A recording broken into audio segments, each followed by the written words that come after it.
Alhamdulillah nahmaduhu wa nasta'inuhu wa nastaghfiruhu wa nastahdihi wa na'udzu billahi min shururi anfusina wa min sayyiati a'malina. Man yahdihillahu fala mudilla lahu wa man yudlil fala hadiya lahu.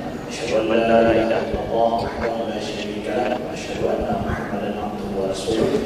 Allahumma shalli wa sallim wa barik ala sayyidina Muhammadin wa ala alihi wa sahbihi wa sallim. Subhanaka la ilma lana illa ma 'allamtana innaka antal alimul hakim. اللهم علمنا ما ينفعنا وانفعنا بما علمتنا وزدنا علما رب اشرح لي صدري ويسر لي امري واحلل عقدة من لساني يفقهوا قولي اما بعد. Alhamdulillah yang kami muliakan panitia Masjid Baitur Rahman yang dimuliakan Allah, beliau-beliau yang berhadir di sini, yang tertunggu abu-abu tokoh masyarakat, dan kami ucapkan terima kasih kepada Beliau Ustaz Ridwan sejak-jakianya Ustaz Ridwanto malam ini memberikan pelajaran kepada kita. Cuma gantian sebentar jadwal, biasanya kita datang malam Kamis, ini datang malam Jumat, sekaligus dengan besok insyaallah malam Jumat.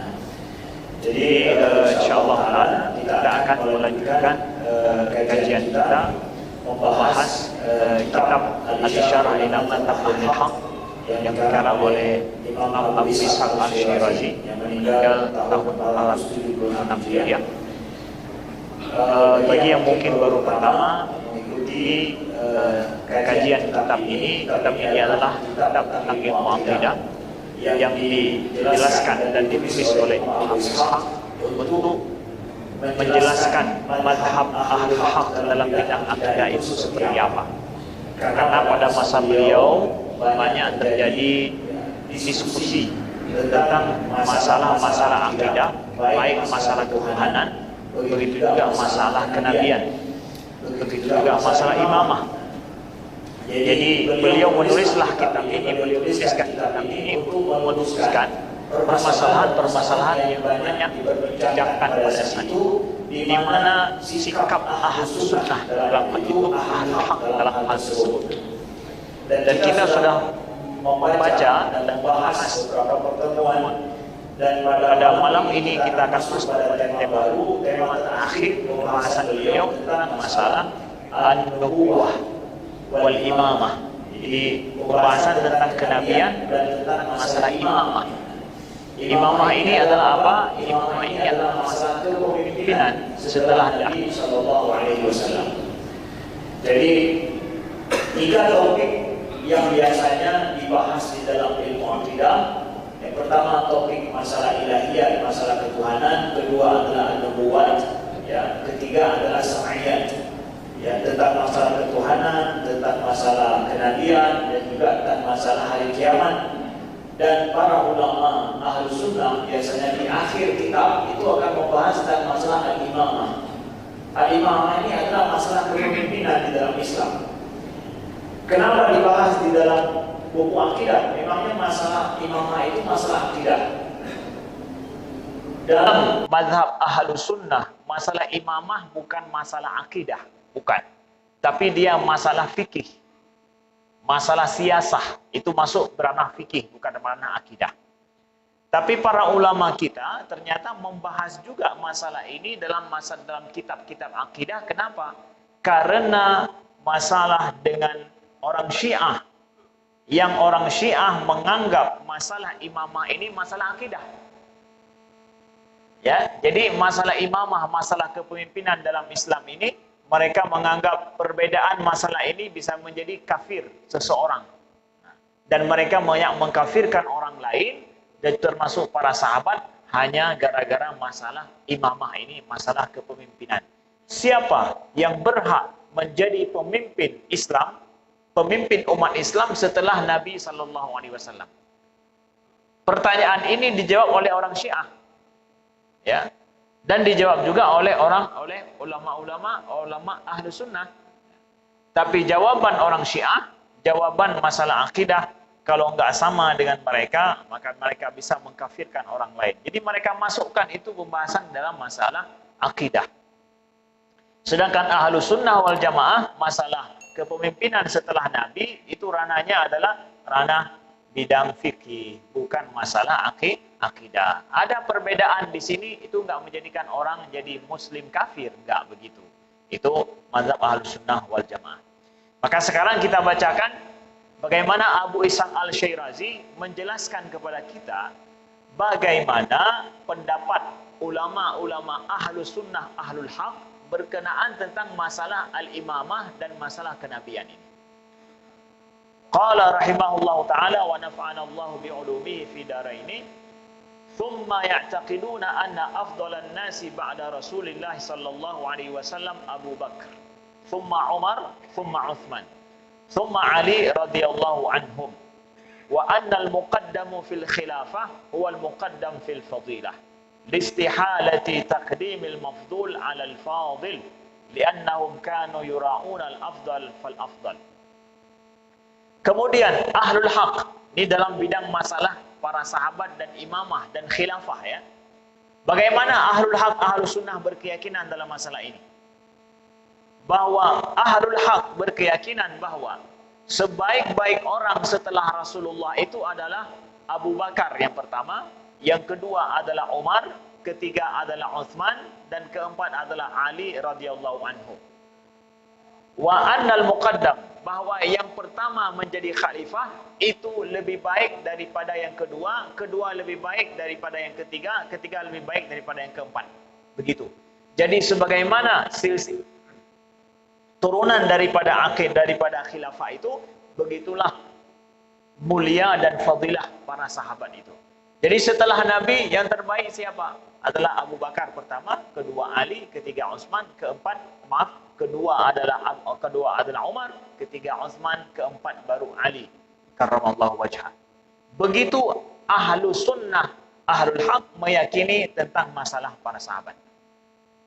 Kenapa demikian? Karena para sahabat sangat menjaga yang terbaik selalu harus diutamakan dalam hidup mereka. Jadi prinsip al-muqaddam, jadi yang al-fadil, yang terbaik mesti didahulukan daripada yang baik ya. Mafdul, al-fadil wal mafdul, yang terbaik selalu didahulukan daripada yang biasa-biasa saja. Itu prinsip para sahabat ya di dalam amalan mereka. Dalilnya mana? Dalilnya adalah anna Abu Bakar lamma nassa ala Umar qama ilaihi Talhah radhiyallahu anhu faqala ma taqulu ila idza laqita rabbak wa qad ulita alaina fadhan ghalidha faqala lahu Abu Bakar radhiyallahu anhu harakat li ainayka wa dhallat li aqabayka wa hamatni talfitni an ra'yi wa tasuddani an dini bal aqulu lahu idza sa'alani khalaftu alaihim khaira ahlik fadalla dhalika annahum kanu yura'una al-afdal fal afdal. Jadi Ahlus Sunnah wal Jamaah meyakini bahwa orang terbaik setelah Nabi itu Abu Bakar yang pertama, bukan Ali. Nah ini dia. Orang Syiah mengatakan setelah Nabi Muhammad adalah Ali, tidak ada yang lain. Dan Ali karramallahu wajhah ya bukan cuma sekedar sebagai khalifah yang berhak menurut mereka, tapi yang mewarisi kenabian Nabi juga Ali. Nah, ini nanti kita jelaskan bagaimana konsep Syiah supaya kita paham. Tapi kita lihat dulu ini saat ini bahwa kenapa Ahlus Sunnah mengatakan bahwa Abu Bakar itu adalah yang terbaik setelah Nabi dibandingkan dengan seluruh para sahabat? Karena para sahabat tidak akan pernah membiarkan berkuasa dengan mereka kecuali yang terbaik di antara mereka. Itu prinsip hidup para sahabat, mereka amalkan. Buktinya mana? Buktinya adalah ketika Abu Bakar, ketika beliau akan wafat, beliau ada menunjukkan Umar, beliau calonkan Umar sebagai salah seorang yang menggantikan beliau. Nah, ketika beliau mencalonkan Sayyidina Umar untuk menggantikan beliau, maka Talhah ibn Ubaidillah bangun membantah terhadap Abu Bakar. Saat itu beliau sebagai khalifah. Tapi beliau melihat bahwa setelah beliau yang cocok adalah Umar. Tetapi itu adalah hanya sebagai salah satu daripada ide beliau. Cocok, tapi bukan mesti harus beliau. Silakan dimusyawarahkan. Lalu Talhah ibn Ubaidillah bangkit bangun. Beliau tanya, apa yang akan engkau jawab, wahai Abu Bakar? Kalau engkau berjumpa dengan Tuhanmu, kalau nanti seandainya engkau telah mengangkat pemimpin kami setelah kamu adalah seorang yang sangat kuat dan bahasanya apa? Fadhan ghalidhan, kasar orangnya. Umar itu kasar orangnya. Urang ya kepada Umar. Bagaimana engkau akan jawab nanti di depan Tuhanmu kalau seandainya Allah engkau telah mengangkat Umar sebagai khalifah setelahmu, padahal dia adalah seorang yang kasar orangnya, menakutkan. Apa yang akan menjawab di ke Allah? Menjawab dah ya. Karena Umar lagi yang orang. Jadi dibantah oleh Talha ibn Ubaidillah. Tapi Abu Bakar menjawab apa? Abu Bakar menjawab, di antara jawaban beliau adalah khalaftu alaihim khaira ahlik. Kalau nanti di depan Allah, maka aku akan menjawab, kata Abu Bakar. Nah, ditantang kan? Di ke Tuhan, apa nak jawab tengok? Menyana pegat lagi nak. Yang langsung ni ke khalifah yang nak. Jadi Talha ibn Ubaidillah di ke khalifah ke. Menyana pegat lagi nyok ke kamu, di ke Allah apa nak jawab betul? Cina jawab minum. Nyo perlu ada praktek tu. Dia tanya, kan tiga mana muga-muga ikut pemimpin dia. Abu Bakar jawab apa? Maka aku akan menjawab di depan Allah bahwa aku telah mengangkat orang yang menggantiku adalah khairu ahlik, yaitu sebaik-baik hambamu ya Allah, sebaik-baik orang yang paling dekat denganmu ya Allah. Itu yang akan aku jawab, dan ini aku akan bertanggungjawabkan di depan Allah. Nyawa ke udang yang paling gad dari yang luntur. Dan jawaban ini aku pertanggungjawabkan di depan Allah, kata Abu Bakar.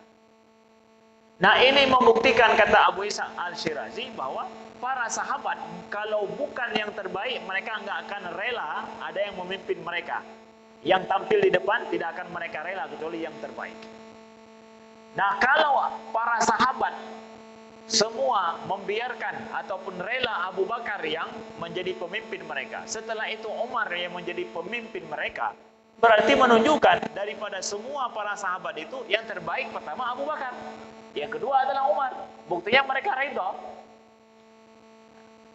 Berarti ini kesepakatan para sahabat, mesti itu orang yang terbaik. Ali nomor 4, bukan nomor 1. Karena kita percaya dengan para sahabat. Nah, di sini orang Syiah, inilah orang Syiah berbeda dalam hal ini. Mereka mengatakan bahwa Ali lah orang yang paling berhak untuk menjadi khalifah yang mewarisi Nabi sallallahu alaihi wasallam. Kenapa? Mereka punya banyak dalilnya. Kita akan dapatkan. Salah satu menurut mereka sebabnya adalah bahwa Nabi ada mengatakan secara nas, secara bahasa langsung sabda beliau bahwa Ali lah yang berhak untuk mewarisi beliau. Menurut orang Syiah. Sedangkan Ahlus Sunnah wal Jamaah mengatakan bahwa tidak ada satu nas pun yang jali yang menunjukkan bahwa Nabi mengatakan dan menentukan orang yang memimpin setelah beliau itu adalah siapa. Tidak ada. Kepada Abu Bakar tidak ada, kepada Ali juga tidak ada. Yang ada adalah nasun khafi. Yang adalah sabda Nabi yang bahasanya mungkin bisa dipahami, tapi enggak pasti jelas. Nah, seperti misalkan Nabi menyuruh Abu Bakar jadi imam ketika beliau sakit. Apakah itu menunjukkan Nabi menyuruh Abu Bakar jadi imam, jadi pengganti beliau? Itu kan enggak langsung, enggak bisa langsung dipahami begitu. Maka Ahlus Sunnah mengatakan bahwa tidak ada nasun yang secara pasti dari Nabi yang menunjukkan Abu Bakar lah pengganti beliau, enggak ada. Begitu juga tentang Ali. Kemudian orang Syiah, anggapan mereka atau keyakinan mereka berbeda dengan Ahlus Sunnah. Menurut mereka, ini pemimpin ini bukan cuma seorang khalifah, bukan cuma masalah politik. Bukan cuma masalah mewarisi kekuasaan, mewarisi masalah siasah, tapi apa juga? Mewarisi tentang agama dan kenabian. Bahwa menurut orang Syiah, kalau bukan garis keturunan Nabi, tidak boleh ambil ilmu kecuali darinya saja. Jadi nasab dan darah Nabi lah yang dari situ agama ini boleh dipelajari, boleh diambil. Selain daripada itu tidak boleh dijadikan sebagai referensi. Ini keyakinan orang Syiah. Jadi nanti kalau misalkan nggak paham dengan keyakinan orang Syiah, ini anak-anak muda kita, mahasiswa, mereka akan menganggap, oh Syiah lebih pahyo. Karena yang darah Nabi mendong, awalnya nyekan darah Nabi hanya pakai ilmu yang orang Syiah meyakini bahwa hanya keluarga dan keturunan Nabi lah yang boleh diambil ilmunya. Maka dengan demikian menunjukkan bahwa orang Syiah mengatakan bahwa ilmu Nabi itu bisa diwariskan. Melalui apa? Ya melalui nasab dan darah. Sedangkan Ahlus Sunnah mengatakan enggak demikian. Bahwa nubuwah kenabian dan urusan agama itu tidak diwariskan melalui nasab, tetapi dia boleh diwariskan dengan ilmu kepada yang walaupun enggak ada hubungan keluarga dengan Nabi. Nah, inilah letak perbedaan jelas antara orang Syiah dengan akidah orang Syiah dengan akidah Ahlus Sunnah. Yang dipernah oleh Nabi, para sahabat berapa puluh ribu orang para sahabat. Yang diajarkan oleh Nabi ilmu itu kepada siapa? Kepada Ali saja, karramallahu wajhah, atau kepada siapa saja para sahabat. Bahkan Abu Hurairah yang paling banyak merawikan hadis. Apakah ilmu Abu Hurairah nggak bisa diambil? Menurut orang Syiah nggak boleh ambil. Kenapa? Hana nasab Nabi ini. Tidak ada nasab dengan Nabi. Yang kita cocok dari nasab Nabi betul. Nasab Nabi, anak Nabi, cucu Nabi, terus gitu. Ya, itu menurut orang Syiah secara umum.